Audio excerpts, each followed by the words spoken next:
என் அன்புக்குரியவர்களே, உங்கள் கசப்பை மாற்றுகிற இரவு இன்று இரவு. உங்கள் தனிமையை மாற்றுகிற இரவு இன்று இரவு. உங்கள் வாழ்வில் இழந்து போனதை மறுபடியும் கொடுக்க போகிற இரவு இன்று இரவு. பல கன்வென்ஷனுக்கு, பல கூட்டங்களுக்கு, பல நாள் ஆலயங்களுக்கு போய் உட்கார்ந்தீர்கள், ஜெபித்தீர்கள், உபாசித்தீர்கள், வேதம் வாசித்தீர்கள், முட்டி மோதினீர்கள். இன்று வரை பதில் வரவில்லை. ஆனால் ஆண்டவர் நீங்க நினைத்த நேரத்தில் கொடுக்க மாட்டார், நினையாத நேரத்தில். God's appointed time, தேவன் நிச்சயித்த நேரத்தில் அவர் உங்கள் மீது தம்முடைய அந்த ஆசீர்வாதத்தை போடுவார். ஏன் அது இன்று இரவா இருக்கக்கூடாது? கையை தட்டுங்களேன். ஆண்டவர் அதற்குத்தான் உங்களை அழைத்து வந்திருக்கிறார். திக்கற்ற உங்களை, வேதனையில் வாடுகிற உங்களை, மன நோவினால் அலறி அலறி ஒவ்வொரு நாளும் தலையணையை கண்ணீரா நினைக்கிற உங்களுக்கு தேவன் ஒரு மதுரத்தை, அதிசயமான சந்தோஷத்தை கொடுக்க போகிறார். உள்ளங்கையில் வரைந்து வைத்த தேவன் நீதிமான இக்கட்டிலிருந்து விடுதலை ஆக்குவாராம். சங்கீதம் 34:7 சொல்லுகிறது, கர்த்தருடைய தூதன் அவர்களை அவருக்கு பயந்தவர்களை சூழ பாளையம் இறங்குகிறார், விடுவிக்கிறார்.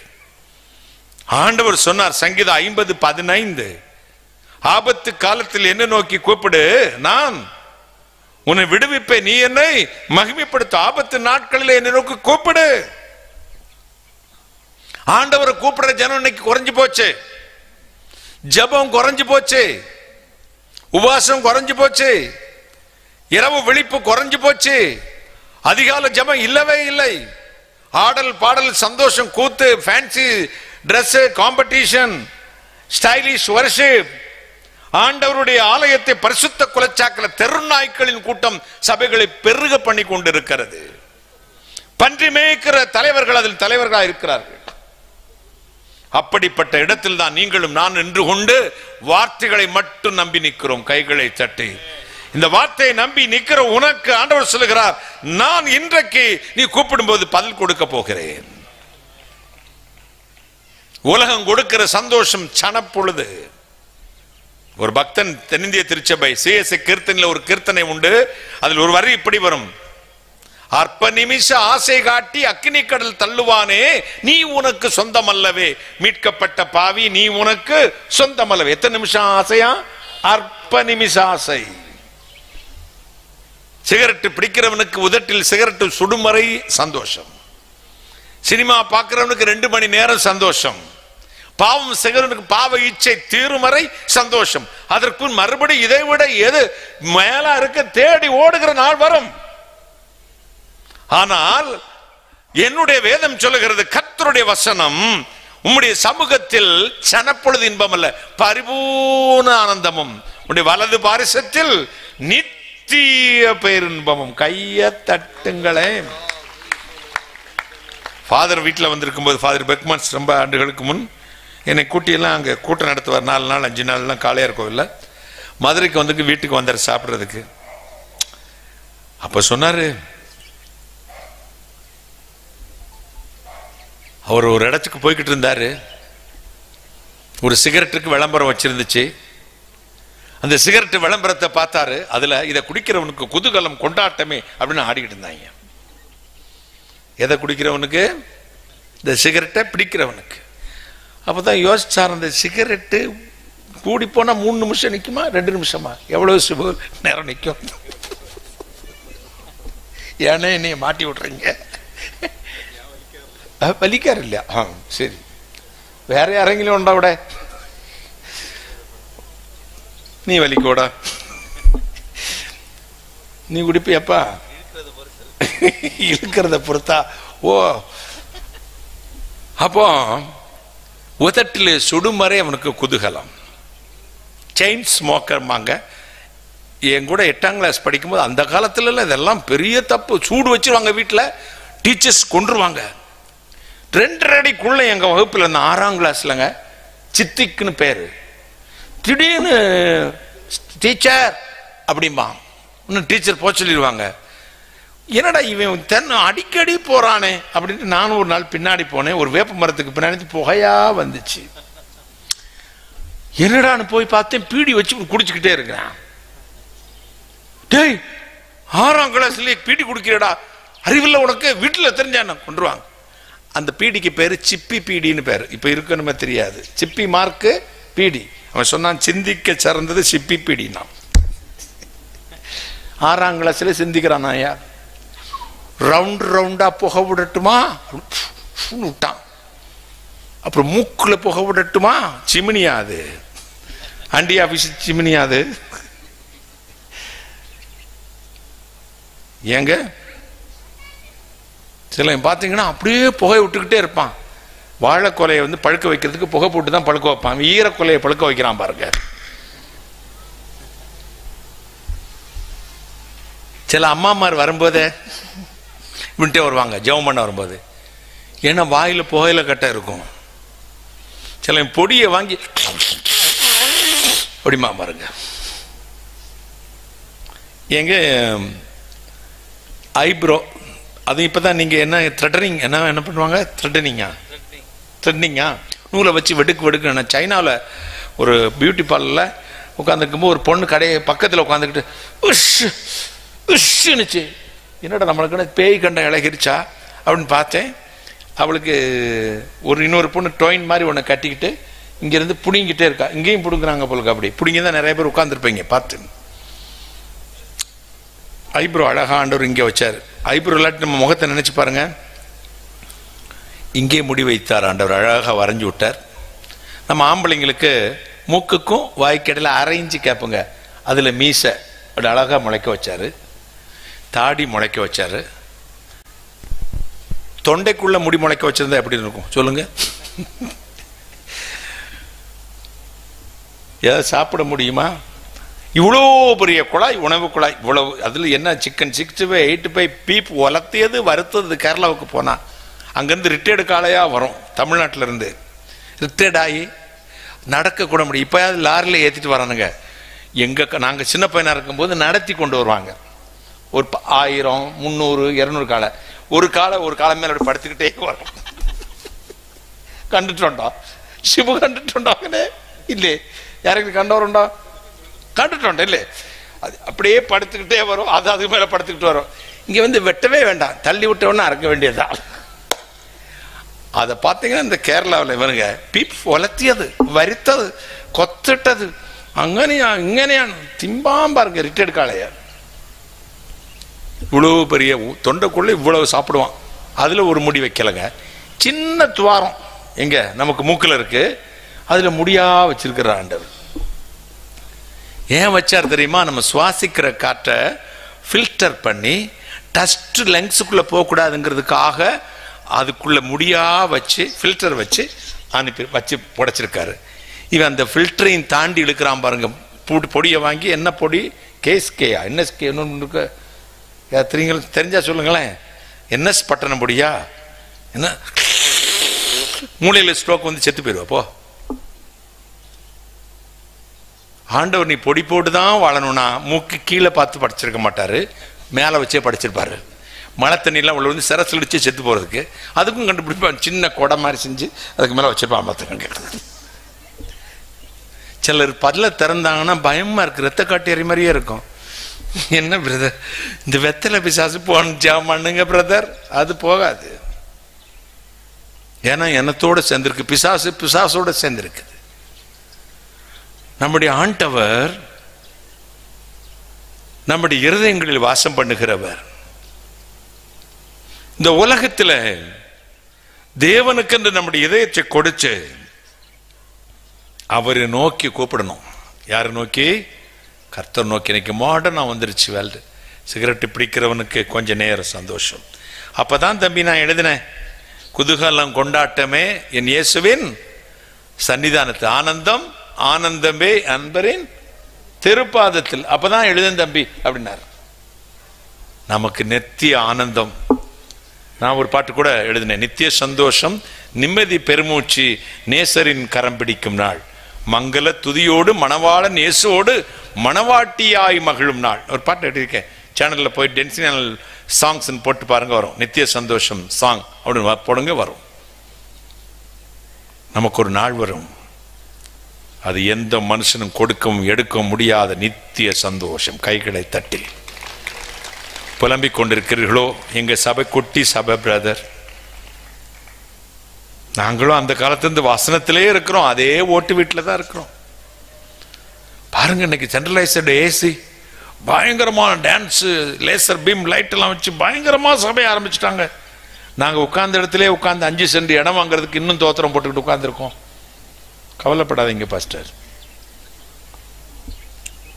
சத்தியத்தின் நிமித்தம், வசனத்தின் நிமித்தம் பாடுகளை நீ அனுபவித்தால் ஒரு நாள் இந்த வார்த்தையை குறித்து வெக்கப்படாத உன்னை குறித்து பிதாவின் சமூகத்தில் கர்த்தர் அறிக்கையிடுவார். கைகளை தட்டி அறிக்கையிடுவார். உண்மை முத்துவமான ஊழியக்காரனே, என் எஜமானுடைய சந்தோஷத்துக்குள் பிரவேசி.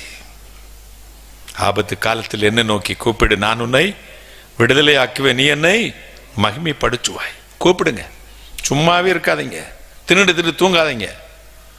ஆண்டவர் நோக்கி கூப்பிடணும். எப்பவும் கூப்பிடுங்க, இடைவிடாமல் கூப்பிடுங்க, கண்ணீரை கொட்டுங்கள். 40 ஆண்டுகள் ஊழியத்தை செய்கிறேன். 18 ஆண்டு முடிந்த பொழுது ஆண்டவனை தொட்டார். 40 ஆண்டுகள் ஊழியம். எங்க அப்பா பேர் பரமசிவன். பரமசிவன் மகனை இந்த பரிசுத்த வேதத்தை எடுக்க கர்த்தர் கிருபை அளித்தார். கைகளை தட்டி. ஒரு ஐஸ்வர்யமுள்ள குடும்பத்தில் பிறந்தேன். வீட்டை விட்டு துரத்தப்பட்டேன். வெறும் 3 ரூபாயோடு மதுரைக்கு வந்தேன். டெம்பிள் சிட்டி இன் இந்தியா, இந்தியாவின் கோவில் நகரத்தில். எவ்வளவு கஷ்டம் தெரியுமா அங்கே ஊழியம் செய்வது. இங்கே 5000 பேர் வருவதும் சரி, அங்கே 50 பேர் வருவதும் சரி. அந்த பட்டணத்தில் வைத்து தான் கர்த்தர் இந்த உலகம் எங்கும் என்னை கொண்டு போகிறார். கைகளை தட்டி ஒரு அல்லேலூயா சொல்லுங்க. நிற்க முடியாது, கால்களில் 3 ஆப்ரேஷன். அதுக்காகத்தான் இந்த புல்பிட்லாம் கொண்டு வந்தது, மேலே காலத்துக்கு வச்சுக்கணும்னு. முழங்கால் போட்டு தண்ணீர் குடிக்காமல் புசிக்காமல் நாட்கணக்கில் பிரார்த்தனை. முழங்கால் நின்று முழங்காலெல்லாம் தேய்ந்து போய்விட்டது. 6 மணி நேரம் முழங்கால் நிற்பேன். ஒரு செய்தி எடுப்பதற்காக பல மணி நேரம் காத்து கிடப்பேன். அந்த காலங்களில் எல்லாம் ஒரு கன்வென்ஷன் கூடத்துக்கு வர வேண்டுமா 3 நாட்கள் உபவாசம். அதற்கு பின்புதான் வீட்டை விட்டு இறங்குவேன்.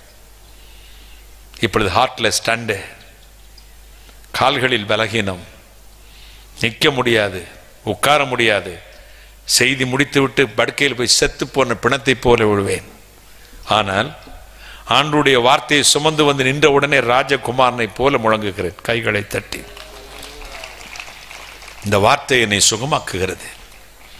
வார்த்தை என்னை பலப்படுத்துகிறது. இந்த வார்த்தையை நம்புகிற மக்களுக்கு மட்டுமே இந்த வார்த்தைகளை சொல்லுகிறேன். இந்த வசனத்தில் நிற்கிற சபைகளுக்கு மட்டுமே இந்த வார்த்தையும் பிரசங்கமும் பிரயோஜனமாக இருக்கிறது. நான் விளக்கு நீர் இறைக்கவே விழலுக்கு நீர் இறைக்க மாட்டேன். முள்களுக்கு இடையில் விதைக்க மாட்டேன். பாறைகளுக்கு இடையில் விதைக்க மாட்டேன். முத்துக்களை பன்றிகள் முன் போடுவதில்லை. பரிசுத்தமான நாய்க்கு கொடுக்க மாட்டேன்.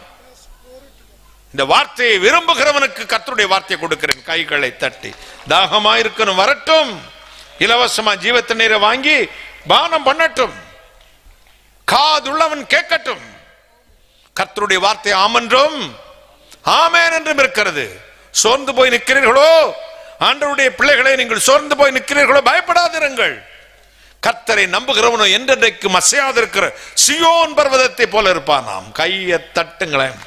அர்ராத் மலை தெரியும், இமயமலை தெரியும், சைனா மலை தெரியும், எல்லா மலைகளும் தெரிந்த பொழுது வேத புத்தகத்தில் கர்த்தரை நம்புகிறவனுக்கு ஒரு மலையை குறிப்பிட சியோன் மலை.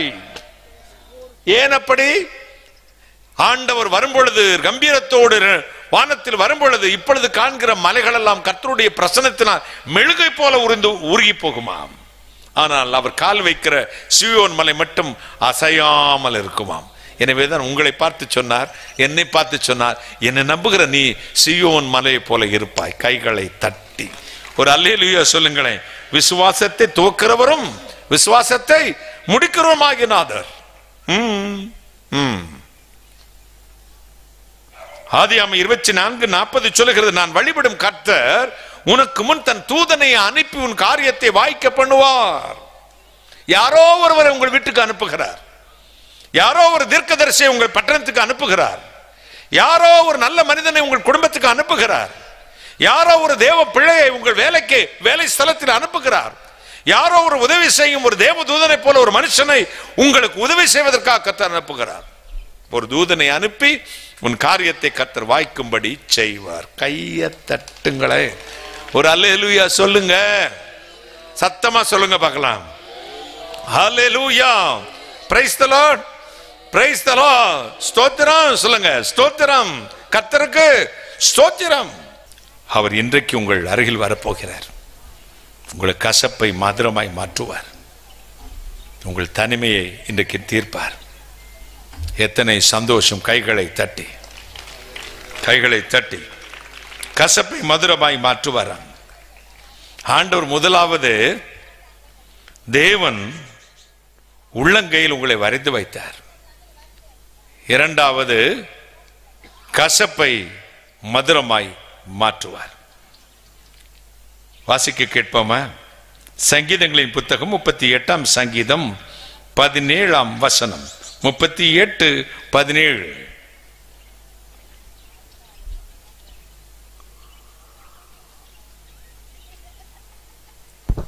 நான் தடுமாறி விழ ஏதுவாயிருக்கிறேன், என் துக்கம் எப்பொழுதும் என் முன்பாக இருக்கிறது. நான் தடுமாறி விழ ஏதுவாய் இருக்கிறேன். சமாதானத்துக்கு பதில் கசப்பு வந்து எத்தனை வசனம் அது? அதுல தான் இருக்கா? 18, 17, அதுக்கு முன்னாடியா? சமாதானத்துக்கு காத்திருந்தேன், கசப்பு வந்தது இருக்கா? சங்கீதம் 38 தானே பாஸ்டர் வாசிச்சீங்க? சமாதானத்துக்கு பதில் கசப்பு வந்ததுன்னு ஒரு வசனம் இருக்கும் பாருங்க. ஏசாயா 38:17. மன்னிக்கணும், ஏசாயா 38:17 வசனம். 38ஆம் அதிகாரம் 17ஆம் வசனம். இதோ சமாதானத்துக்கு பதிலாக மகா கசப்பு வந்திருந்தது. தேவரீரோ என் ஆத்மாவை நேசித்து அழிவின் குழிக்கு விலக்கினீர். என் பாவங்களை எல்லாம் உமது முகத்துக்கு பின்னாக எறிந்து விட்டீர். எத்தனை அற்புதமான வசனம் பாருங்கள், எத்தனை அற்புதமான வசனம். சமாதானத்துக்கு காத்திருந்தேன், எனக்கு கசப்பு வந்தது. நன்மைக்கு காத்திருந்தேன், தீமை வந்தது. இந்த காரியம் எனக்கு முடியும் என்று நினைச்சேன், முடியவில்லை. சமாதானத்துக்கு பதில் கசப்பு, கசப்பு. இருதயத்தின் கசப்பு இருதயத்துக்கு தெரியும். நீதிமொழி 14:10 அப்படி சொல்லுகிறது. நம்முடைய கசப்பு மற்றவர்களுக்கு தெரியாது. உணர்வுகளை புரிந்து கொள்ளாத ஒரு இருதயம் இருக்குமானால் அந்த மனிதனுடைய இருதயம் இந்த மற்றவருடைய உணர்வுகளை புரிந்து கொள்ளாது. சுயநலக்கார இருதயம், தங்கள் சந்தோஷத்தை மட்டுமே சந்தோஷமா நினைக்கிறவர்கள், தங்கள் வாழ்வை மட்டுமே சந்தோஷமா நினைக்கிறவர்கள். தாங்கள் திருநெல்வேலி பூர்வீகமாய் கொண்டவர்கள். 4 தலைமுறைக்கு முன் கேரளாவிலே பிழைப்புக்காக குடி போனோம். பாலக்காடு விக்டோரியா கல்லூரியிலே நான் 2ஆம் ஆண்டு பிஎஸ்சி படித்துக் கொண்டிருந்தேன். பாலக்காட்டில் பெரும் செல்வந்தர் ஒருவர் இருந்தார். 120 பஸ் ஓடிச்சு, அவருக்கு பிரைவேட் பஸ்ஸஸ். அவ்வளோ பெரிய பணக்காரர். மலம்புழா என்று ஒரு டேம் இருக்கிறது, அணைக்கட்டு, நீங்கள் கேள்விப்பட்டிருப்பீர்கள். அதில் ஒரு நாள் டிபி அந்த டிராவலர்ஸ் பங்களா அரசாங்கத்தில் பெரிய விஐபிகளுக்காக கட்டப்பட்டிருக்கிற பங்களா வாடகைக்கு எடுத்தார். அந்த அறைக்கு போனார், இரவு தங்கினார், தன் துப்பாக்கி எடுத்தார், நெட்டிப்பொட்டில் வைத்தார், சுட்டு தற்கொலை செய்து கொண்டார். மறுநாள் மலையாள மனோரமா, மாதர்பூமி இப்படி பத்திரிகையில் தலைப்புச் செய்தி அதுதான். என்ன காரணம்? துருவி ஆராய்ச்சி பண்ணினார்கள் போலீசார்கள். ஒரு டைரி எடுத்து பார்த்தார்கள், அதில் எழுதியிருந்தார், செல்வம் இருக்கிறது, பணம் இருக்கிறது, வசதி இருக்கிறது, இந்த பட்டணத்தில் நான் தான் பெரும் செல்வந்தன், எல்லாம் இருக்கிறது. ஆனால் என் வாழ்வில் என் இருதயம் நிறைய கசப்பு. என் கசப்பு யாருக்கும் தெரியாது, எனக்கே தெரியும். சமாதானம் இல்லை. சமாதானத்துக்கு பதில் கசப்பு. செல்வம் இருந்தென்ன, பணம் இருந்தென்ன, ஆஸ்தி இருந்தென்ன, இனமன ஜனங்கள் உற்றார் உறவினர் இருந்தென்ன, இருதயத்தில் சந்தோஷம், அதற்கு விலை ஒன்றுமே இல்லை. சமாதானத்துக்கு ஈடாக எதையுமே விலை கொடுக்க முடியாது. இதயத்தில் சமாதானத்துக்கு காத்திருந்தேன், கசப்பு வந்தது. வாழ்வு நமக்கு பலவித நேரங்களில் அப்படி கசப்பு வருகிறது. கசப்பு வரும் பொழுதெல்லாம் ஆண்டவர் சொல்லுவார், இல்லை, அந்த கசப்பை மாற்றக்கூடிய அருமருந்தாகிய என் நாமத்தை பிடித்துக்கொள். இந்த கசப்புக்கு நானே இனிப்பானவர், மதுரமான. அவருடைய நாமம் அதிமதுரமாம். அவருடைய நாமம் எப்படி? அதிமதுரம். இயேசுவின் நாமம் இனிதான நாமம், இணையில்லா நாமம், இன்ப நாமம். தேன் இனிமையிலும் மதுரமாம் இயேசுவின் நாமம். தேனை காட்டிலும் இனிமையானது, இன்பமானது, கசப்பு மாறும். யோபு அப்படித்தான் புலம்புகிறார். யோபு 7:11, என் ஆத்துமா கசப்பினால் நிரம்பி இருக்கிறது. யோபு 6:3, என் சஞ்சலத்தை தராசில் வைத்து நிறுத்தால் அது கடல் மணலை பார்க்கலும் அதிக பாரமா இருக்கும். அவ்வளவு துக்கம் எனக்கு, ஐயோ என்னால் தாங்க முடியவில்லையே. சஞ்சலம் வரும் பொழுது, துக்கம் வரும் பொழுது, வேதனை வரும் பொழுது, பாடுகள் வரும் பொழுது, நம்முடைய அபிஷேகம், நம்முடைய பரிசுத்த ஆவியானவருடைய அபிஷேகம், நமக்குள் இருக்கிற ஆவி முறிந்து போகிறது. வசனம் சொல்லுகிறது, நீதிமொழி 15:13, மனோ துக்கத்தினால் ஆவி முறிந்து போகும். ஒரு டாக்டரை பார்ப்பதற்கு ஒரு நோயாளி வருவார் அடிக்கடி. மனோவியாதியினால், டிப்ரெஷனால் பாதிக்கப்பட்டவர். அந்த டாக்டர் பல ஆண்டுகள் சிகிச்சை செய்து பார்த்தார், மருந்தை கொடுத்து பார்த்தார். இப்போ சந்தோஷம் வந்துடுச்சா? இல்ல, எனக்கு மறுபடியும் துக்கமா தான் இருக்கு டாக்டர். முயன்று பார்த்து சைக்காலஜிக்கலா ஒரு சைக்காட்ரிக் ட்ரீட்மெண்ட் கொடுக்கலான்னு சொல்லி, சார் என்னால் முடிந்த அளவு மருந்தெல்லாம் கொடுத்து விட்டேன். நம்ம ஊருக்கு ஒரு சர்க்கஸ் வந்திருக்கிறது. அந்த சர்க்கஸ்ல ஒரு கோமாளி பஃபூன் இருக்கிறாராம். அவரை பார்த்தாலே சந்தோஷம் வந்துருமா. அவருடைய பாடி லாங்குவேஜ் எல்லாமே பார்த்தால அவ்வளவு சந்தோஷம், வாய் விட்டு சிரிப்பீங்களாம். நீங்க போய் அவரை பார்த்துட்டு வாங்களேன், அந்த சர்க்கஸுக்கு போயிட்டு வாங்களேன் அப்படின்னு சொன்னார். அதை கேட்ட அந்த நோயாளி கெக்கலிட்டு சிரித்தார். ஏன் சார் சிரிக்கிறீங்க? அந்த பஃபூனே நான் தான் சார். அந்த சர்க்கஸ் கம்பெனியில கோமளியாய் வேஷம் கட்டுகிறவனே நான் தான். மற்றவர்களை சிரிக்க வைக்கிறோம். நம்முடைய வாழ்க்கையில் சோகம் கவி இருக்கும், துக்கம் கவி இருக்கும், சஞ்சலம் நிறைந்திருப்பீர்கள், மனோ துக்கத்தினால் ஆவி முறிந்து போய் வந்திருப்பீர்கள். இயேசு இப்படித்தான் கெத்செமனிலே கூச்சல் போட்டார். பிதாவே, என்னால் தாங்க முடியவில்லையே, உமக்கு சித்தமானால் இந்த பாத்திரத்தை என்னை விட்டு நீக்கி போடும். கூச்சல் போட்டார். சமாதானத்துக்கு பதில் கசப்பு, தாங்க முடியாது. சிலர் சிரித்துக்கொண்டே அழுவார்கள். பழைய கவிஞன் பார்த்தான், சிலர் சிரிப்பார், சிலர் அழுவார். நான் சிரித்துக்கொண்டே அழுகிறேன். சிலர் சிரிப்பார், சிலர் அழுவார், நான் சிரித்துக்கொண்டே அழுகிறேன். நிறைய பிரபலங்கள் பேட்டிகளை பார்த்திருக்கிறேன். அவர் சொல்வார்கள், என் தனிப்பட்ட வாழ்க்கையில் சந்தோஷமே இல்லை. சினிமாவில் கொடி கட்டி பறப்பார்கள், கவிதை எழுதுவதில் கொடி கட்டி பறப்பார்கள், பிரசங்கம் பண்ணி அநேகரை ஆறுதலுக்குள்ள பரிசுத்தவான்களை கூட நான் சந்தித்திருக்கிறேன். அவர்கள் தனிப்பட்ட வாழ்க்கையில் அவர்கள் போராடுகிற போராட்டம். இதைத்தான் நீதிமொழிகள் 14:13 சொல்லுகிறது, நகைப்பிலும் மனுஷனுக்கு துக்கம் உண்டு. நகைப்பிலும் மனிதனுக்கு துக்கம் உண்டு. நகோமியை பாருங்கள், அவள் பெயருக்கு என்ன அர்த்தம்? மதுரமானவள் அல்லது இனிப்பா. நகோமி என்றால் என்ன அர்த்தமாம்? மதுரமானவள் அல்லது இனிப்பானவள் அர்த்தம். மோவாப் தேசத்துக்கு போனாள், தன் பெத்லெகேமை விட்டு மோவாப்புக்கு போனா, கணவனை இழந்தாள், 2 மகனை இழந்தாள், மருமகள் 2 பேரோட, ஒருத்தி பாதியில போயிட்டா, இன்னொருத்தியை கூட்டிக்கிட்டு வருகிறாள். வேதனை நிறைந்த, கசப்பு நிறைந்த இதயத்தோடு ஒரு முதிர் வயதான ஒரு பெண் வருகிறாள்.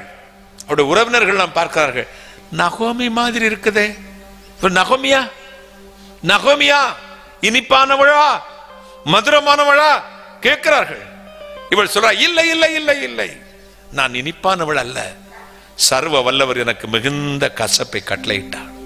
இனிமே என்ன நகோமி கூப்பிடாதீங்க, இனிப்பானவள் என்று கூப்பிடாதீர்கள், என்னை மாறாள் என்று அழையுங்கள், கசப்பானவள் என்று அழையுங்கள். எல்லாவற்றையும் இழந்து போனேன், I am depressed. மனம் சஞ்சலத்தினால் நிரம்பி இருக்கிறது. எல்லாவற்றையும் இழந்து போனேன். என்னை கசப்பானவன் என்று அழையுங்கள். கர்த்தர் பார்த்தார். பெத்லகேம் என்றால் அப்பத்தின் வீடு என்று அர்த்தமாம். அப்பத்தின் வீட்டுக்கு வந்துட்டியா மகளே, மறுபடியும் அப்பா வீட்டுக்கு வந்துட்டியா, இனி நீ கசப்போடு வாழ வேண்டாம் என்று சொல்லி அவருடைய மருமகளுக்கு போவாஸ் என்ற ஒரு மனிதனை கொடுத்தாள். போவாஸ் ஓபேதை பெற்றான். ஓபேத் ஈசாயை பெற்றான். ஈசாய் தாவீதை பெற்றான். அந்த தாவீதின் சந்ததியில் இயேசு கிறிஸ்து வந்தார். கைகளை தட்டி. இதுதான் மதுரம். கசப்புக்கு பதில் மதுரம், இனிப்பு. உங்கள் வாழ்விலும் அப்படித்தான். எல்லாம் இழந்து போய் நிற்கிறீர்களோ, நகோமியை போல தேவ சமூகத்துக்கு வந்து நிற்கிறீர்களோ, சொல்லுங்கள், என் கசப்பை மதுரமாய் மாற்றும். இன்றைக்கே இரவு உங்கள் கசப்பு மாறப்போகிறது. வேதனை நீங்க போகிறது. சஞ்சலம் ஓட போகிறது. உங்கள் தோல்வி ஜெயமாய் மாறப்போகிறது. உங்கள் பரிகாசம் பண்ணின மக்கள் மத்தியில், கேலி பண்ணின மக்கள் மத்தியில், வெட்கப்பட்ட இடத்தில் உங்கள் தலையை கர்த்தர் உயர்த்த போகிறார். கைகளை தட்டி ஹல்லேலூயா சொல்லுங்க. ஹல்லேலூயா, ஹல்லேலூயா. இன்றைக்கு இரவு தேவனுடைய கரம் ரட்சிக்க கூடாதபடி குறுகி போகவில்லை. யாரா இருந்தாலும் சரி, எந்த சபையை சேர்ந்தவங்களும் சரி, எந்த மதத்தை சேர்ந்தவங்களும் சரி, கர்த்தருடைய பாதத்தில் வந்திருக்கிற உனக்கு இன்றைக்கு ஒரு மதுரம். கைகளை தட்டி மதுரம், இனிப்பு. தேவனே அதை கொடுப்பாராம். கவலையே படாதிருங்கள். கவலைகள் எல்லாம் முதுகுக்கு முன்னால் எரிந்து போட்டு விடுங்கள். தேவன் உங்களுக்கு மதுரத்தை கொடுப்பார். என் அன்பு சகோதர சகோதரிகளே, 1985ஆம் ஆண்டு சிவகாசி பட்டணத்துக்கு நான் ஆண்டவருடைய செய்தியை கொண்டு போனேன். 85ல் சிவகாசியிலேயே பெரிய ஒரு செல்வந்தர். தீப்பெட்டி ஆபீஸ்களை, தீப்பெட்டி மேக்ஸ் ஒர்க்ஸ், அந்த வெடி கம்பெனிகள் எல்லாம் வைத்திருந்த, பட்டாசு கம்பெனி எல்லாம் வைத்திருந்த சிஎஸ்ஐ ஆலயத்தில் நான் பேசிவிட்டு வெளியே வந்தேன். சாட்சியாபுரம் என்ற இடத்தில் ஒரு தாய் நின்றாள். ஐயா கையை பிடிச்சாள். 65-70 வயசாக போகும். தம்பி, என் சோக கதையை கேளுங்கள். நீங்கள் சொன்னீர்களே, ஆண்டவர் எங்கள் கசப்பை மாற்றுவார் என்று. என் வாழ்நாள் முழுவதும் கசப்பு. என் கணவர் பெரும் செல்வந்தர், இரக்க குணமுள்ளவர். என் கணவர் உதவி செய்து அநேகர் இந்த பட்டணத்தில் உயர்த்தி விட்டார். அவர்கள் எல்லாம் பெரிய பெரிய தீப்பெட்டி ஆபீஸ்களையும் பட்டாசு ஆபீஸ்களையும் வைத்து இன்னைக்கு பெரிய பெரிய செல்வந்தராகிவிட்டார்கள். என் கணவரால் வாழ்ந்தவர்கள் எத்தனையோ பேர்கள். திடீரென்று ஒரு நாள் என் கணவர் செய்யாத ஒரு குற்றத்தை செய்ததாக கொலைப்பழி சுமத்தி ஜெயிலில் தள்ளினார்கள். அவரும் மரித்தார். 2 பிள்ளைகள், ஆண் ஒன்று பெண் ஒன்று. நான் தனிமையானேன். அத்தனை சொத்துக்களையும் விற்று விற்று விற்று விற்று வழக்கு நடத்தினேன். எல்லாம் இழந்தேன். என்னிடத்தில் ஒன்றுமில்லை என்ற பொழுது என் மகளும் என்னை விட்டு போனாள், என் மகனும் என்னை விட்டு போனார். நான் தனியா நிற்கிறேன். ஆண்டவனுக்கு இனிப்பை கொடுப்பாரா? என் கசப்பை மாற்றுவாரா? கணவர் போன உடனே சொன்னாங்க, கழுத்து புருஷன் போனா என்ன, பயப்படாத, உனக்கு வயிற்று புருஷன் மகன் இருக்கிறான், அவன் உன்னை பார்த்துக்குவான்னாங்க. மகனும் விட்டு போயிட்டான், கழுத்து புருஷனும் போயிட்டான், வயிற்று புருஷனும் போயிட்டான். நான் தனியா நிக்கிறேனே, எனக்கு யார் துணை? நான் சற்று யோசித்தேன். சொன்னேன், அம்மா, நீங்க கழுத்து புருஷனை நம்புனீங்க, அவர் போயிட்டாரு. வயிற்று புருஷன் நம்புனீங்க, அவனும் விட்டுட்டு ஓடிட்டான் மகன். ஆனா ஆத்ம புருஷனை நம்புவதை விட்டு விட்டீர்கள். எனவேதான் இன்றைக்கு வரை கசப்பு இருக்கிறது. ஒரு நிமிஷம் இந்த ஆத்ம மணவாளனை பிடித்துக் கொள்ளுங்களேன். இந்த உலகத்தின் கசப்பு எல்லாம் நொடி பொழுதில் உங்களை விட்டு போகும் என்று கைகளை தட்டி ஆத்ம புருஷன், ஆத்ம மணவாளன், லவர் ஆஃப் சோல், அவர் உங்களை அணைத்துக் கொள்வார். இன்றைக்கு உங்கள் அருகில் வரப்போகிறார். என்னிடத்தில் என்ன எதிர்பார்க்கிறாய் மகளே? What do you want from me, my dear daughter? What do you want from me, my dear son? நீ என்ன எதிர்பார்க்கிறாய் என்னிடத்தில் கேளுங்கள். அப்பா, என் கசப்பை மாற்றும். உள்ளங்கையில் வைத்திருக்க சொன்னீரே, எனக்கு இந்த கசப்பு வேண்டாம், என் வாழ்வை மதுரமாய் மாற்றும். தேவனே இறங்கி வருவார்.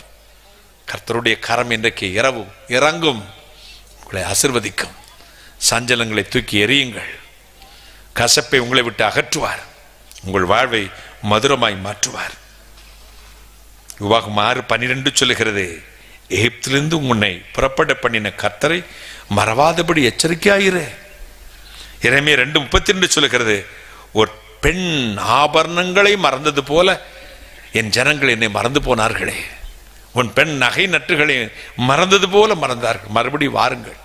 நகோமி பெத்லெஹேமுக்கு வந்தது போல அவர் சமூகத்தில் வந்து விழுங்கள். அப்பா, என் கசப்பை மாற்றுங்கள் என்று சொல்லுங்கள்.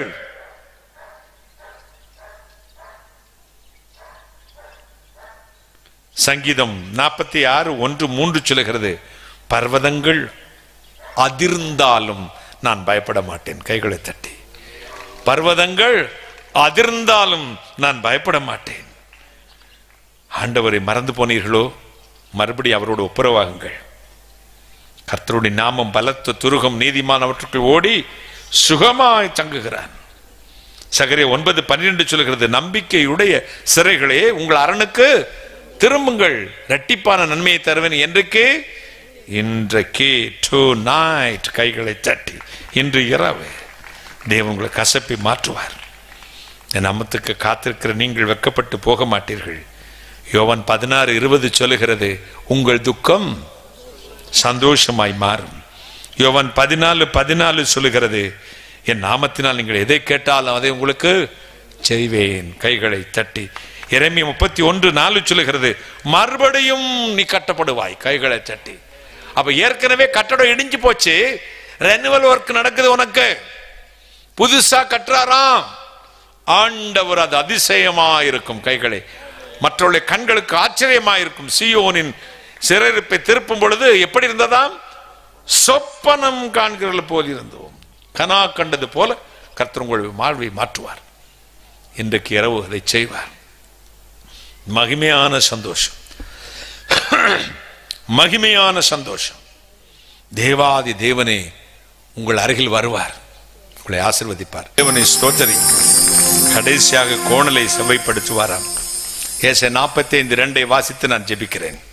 ஏசாயா தீர்க்கனின் புத்தகம் 45ஆம் அதிகாரம் 2ஆம் வசனம். 45:2. நான் உனக்கு முன்னே போய் கோணலானவைகளை செவ்வையாக்குவேன். நான் உனக்கு முன்னே போய் கோணலானவைகளை செவ்வையாக்குவேன். அப்ப கோணல் இருக்கு உங்க வாழ்க்கைக்கு முன்னாடி. மனுஷனால் வரும் கோணல் உண்டு, நாமே நமக்கு போட்டுக்கிற கோணல் உண்டு, கர்த்தர் கொடுக்கிற கோணலும் உண்டு. மனுஷனாலும் பிசாசும் வர்ற கோணலை கர்த்தர் மாத்திடுவார். நீயே உனக்கு கோணலை போட்டுக்கொண்ட அந்த பாதையை நீ செவைப்படுத்திக் கொள்ளும் பொழுது கர்த்தர் மாற்றி விடுவார். ஆனா கர்த்தர் ஒரு மனுஷனுடைய வாழ்க்கையை வழியை கோணலாக்கிட்டா நேராக்க ஒரு மனுஷனாலும் முடியாது. அதுக்கு யார் இறங்கி வரணும்? அவர் தான் இறங்கி வரணும். தேவன் கோணலாக்கினதை நேராக்குகிறவன் யார்? தேவன் கோணலாக்கினதை ஒருவன் நேராக்க முடியாது. எத்தனை உபாசம் போட்டாலும் சரி, எத்தனை தசம்பாகம் கொடுத்தாலும் சரி, எத்தனை கூச்சல் போட்டு ஜெபம் பண்ணி கண்ணீர் வடிச்சாலும் சரி, நேராகாது. கர்த்தர் இறங்கி வரணும். அவர்தான் உங்கள் கோணலை செவ்வையாக்குகிறவர். தேவன் கோணலாக்கினதை செவ்வையாக்குறவன் நேராக்கிறவன் உண்டோ? வால்பாறை ஒன்று இடம் உண்டு. எத்தனை பேர் கேள்விப்பட்டிருக்கீங்க? கை வைத்து காட்டுங்க பார்க்கலாம். பொள்ளாச்சியிலேருந்து அப்படி மலை தேசம். எத்தனை பேர் வால்பாறைக்கு போயிருக்கீங்க? போனவங்க கை தொட்டு காட்டுங்க. யாராவது போயிருக்கீங்களா? நல்லா கை தெரியுது மாதிரி. 1 2 3 4 5 5 பேர் போயிருக்கீங்க. வால்பாறை மேலே ஏறிட்டு அப்புறம் கீழே பள்ளத்தாக்கு இறங்கும். இந்த மேலே ஏறி மலை மேலே சுத்தி ஏறி கீழே இறங்குற இடத்துல அந்த டாப்ல ஹில்லில் ஒரு சிலை ஒன்று வச்சிருக்கும். பார்த்துருக்கீங்களான்னு ஒரு ஸ்டாச்சு இருக்கும். எத்தனை பேர் பார்த்துருக்கீங்க? கை வைத்து காட்டுங்க பார்க்கலாம். அந்த மலை மேலே ஏறி திருப்பி கீழே இறங்கினாதான் அந்த வால்பாறை சிட்டி வரும். திருப்பி ஒரு இறக்கம். அதுதான் அந்த வால்பாறை வேலியை, பள்ளத்தாக்கை கண்டுபிடித்து அதற்கு ரோடு சாலை அமைத்த என்ஜினியருடைய சிலை. கையை காட்டி நிற்பார்.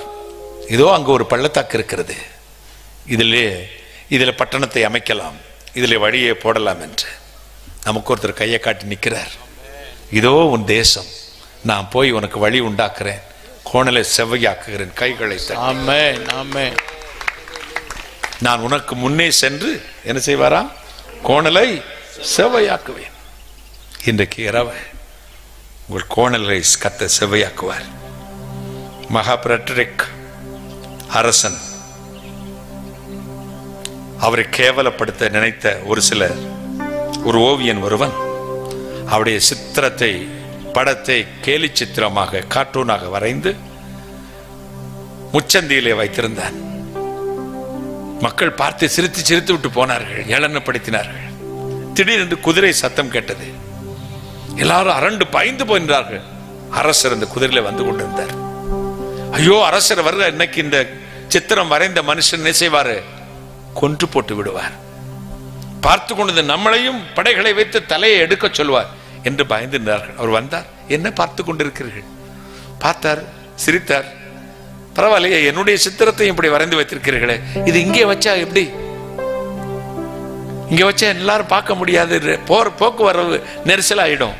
அதனால உயரமான இடத்தில் வையப்பா, அப்பதான் எல்லாரும் பார்த்து ரசிப்பார்கள் என்றார். இயேசுவும் கேலி சித்திரமாக உயரமான இடத்தில் தொங்கினார். விரும்பத்தக்க ரூபம் இல்லாதிருந்தது.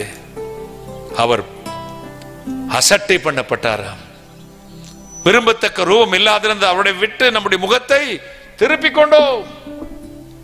அந்த கேலி சித்திரம் தான் பின்னாளில் சொன்னார், அவரை நோக்கி பார்த்தவர்கள் பிரகாசம் அடைந்தார்கள். கைகளை தட்டி உங்கள் கோடலான வழி செவ்வையாகும் பொழுது எந்த இடத்தில் கேலி பண்ணப்பட்டீர்களோ, எந்த இடத்தில் தலை குனிந்து நின்றீர்களோ, நீங்கள் உயர்ந்த இடத்தில் இருப்பீர்கள். கைகளை தட்டி நன்றாக சிரிக்கட்டும், நன்றாக ஏளனம் பண்ணட்டும், நன்றாக தூற்றட்டும். உன் இதயமே உனக்கு நோவும். ஐயோ, நம்முடைய வாழ்க்கை எங்கேயோ போய்கொண்டிருக்கிறது, கடைசியில் கேலி சித்திரமாய் மாறிவிடுவோமோ என்று. ஆபிரகாம் லிங்கன், அமெரிக்க ஐக்கிய நாட்டின் ஜனாதிபதியாக இருந்த ஆபிரகாம் லிங்கன் விரும்பத்தக்க ரூபம் இல்லை. அவர் பார்க்க சகிக்காத உருவம். அவர் தான் இந்த நாட்டின் ஜனாதிபதியாய் வந்தார். ஒருவேளை உனக்கு ஒன்றுமில்லை, விரும்பத்தக்க ரூபம் இல்லை, எனக்கு படிப்பில்லை, வேலை இல்லை, பணம் இல்லை, செல்வம் இல்லை, எல்லாம் தோல்வியில் இருக்கிறேன் அங்கிள், ஐ எம் டிப்ரெஸ்ட். உன்னைத்தான் கர்த்தர் உயர்ந்த இடத்துல வைக்க போகிறார். கைகளை தட்டி ஆகாது என்று தள்ளிய கல்லே மூளைக்கு தலைக்கல் ஆயிற்று. அது கர்த்தரால் ஆயிற்று. நம்முடைய கண்களுக்கு ஆச்சரியமா இருக்கிறது. மார்வலஸ், ஆச்சரியமா இருக்கிறது. நம்முடைய கண்களுக்கு ஆச்சரியமா இருக்கும். ஆண்டவர் சமூகத்தில் நீங்கள் கேலி பண்ணப்படும் பொழுது சந்தோஷமாயிருங்கள். பெர்லின் நகர வீதியில் மகாபிரட்ரிக் அவருடைய கேலி சித்திரம் உயரத்தில் வைக்கப்பட்ட பொழுது அவருடைய குணமும் ஜனங்களால் அங்கீகரிக்கப்பட்டது. இப்படிப்பட்ட பரந்த மனப்பான்மையா இருக்கிறாரே நம்முடைய அரசன், எவ்வளவு சிறந்தவர். கைகளை தட்டி உயர்ந்த இடத்தில் வைத்தார்கள். தீமை நன்மையாய் மாற்றுவார். ஏசாயா 61:7 சொல்லுகிறது, உங்கள் வெட்கத்துக்கு பதில் எத்தனை இரட்டத்தனையான பலன் வரும். உங்கள் லட்சைக்கு பதிலாக உங்கள் பலன் மிகுதியா இருக்கும். தீயையும் தண்ணீரையும் கடந்து வந்தோம். ஏசாயா 43:1-2-3 சொல்லுகிறது, தண்ணீரை கடக்கும் பொழுது நான் உன்னோடு இருப்பேன், ஆறுகளை கடக்கும் பொழுது அவைகள் உன்மேல் புரளுவதில்லை, அக்னியில் நடக்கும் பொழுது வேகாது இருப்பாய், அக்னி ஜுவாலை உன் பேரில் பற்றாது. கண்ணுக்கு தப்பினோம். நம்முடைய சகாயம் எங்கிருந்து வந்தது? வானத்தையும் பூமி உண்டாக்கின கர்த்தரத்திலிருந்து வந்திருக்கிறது. சங்கீதம் 124:6-7-8 சொல்லுகிறது, வேடனுடைய கண்ணிக்கு தப்பின குருவி தப்பினது போல நம்முடைய ஆத்துமா தப்பிற்று. கடந்த ஆண்டு 24ஆம் ஆண்டு ஜனவரி மாதம் 1ஆம் தேதி ஆண்டவனுக்கு சொன்னார், அமெரிக்காவை குறித்து பேசும் பொழுது, வேடனுடைய கண்ணிக்கு தப்பின குருவி போல ஒரு தலைமை தப்பித்து எழும்பும் என்றார். வேடனுடைய கண்ணிக்கு தப்பின. எல்லாரும் என்று கேட்டாங்க, ட்ரம்ப் வந்துருவாரா? அப்படிதான் இருக்குதன். கர்த்தர் சொன்னது நடக்கும். வேடனுடைய கண்ணிக்கு 2 முறை துப்பாக்கி சூடு, 3 முறை 4 முறை கோர்ட்ல போய் நின்றார். ஜெயிலில் போட்டு விடுவார்கள் என்றார்கள். அவர் ஜெயிப்பதற்கு கருத்து கணிப்பு ஒன்றும் அவருக்கு சாதகமாயில்லை. ஆனால் முழு மெஜாரிட்டியோடு வந்தார், கைகளை சட்டி. அப்படிதான் எல்லாம் இழந்து நிற்கிற உன்னை வேடனுடைய கண்ணிக்கு தப்பின குருவியை போல கர்த்தர் உயர்ந்த இடத்துல வைப்பார், கைகளை சட்டி. இந்த வருஷத்தில் அதை செய்வார். தலை குனிந்த இடத்தில் தலை நிமிரச் செய்வார், உள்ளங்கையில் வரைவார். அவர் உன்னை கொண்டு பெரிய காரியத்தை செய்வார். உள்ளங்கையில் வரைந்து வைப்பார். உன் கசப்பை மதுரமாய் மாற்றுவார். உனக்கு முன் சென்று கோணலை செவ்வையாக்குவார். இன்று இரவு உங்கள் அருகில் இயேசு வந்து நிற்கப் போகிறார். எத்தனை சந்தோஷம்! ஒரு அல்லேலூயா சொல்லுங்களேன். ஹல்லேலூயா.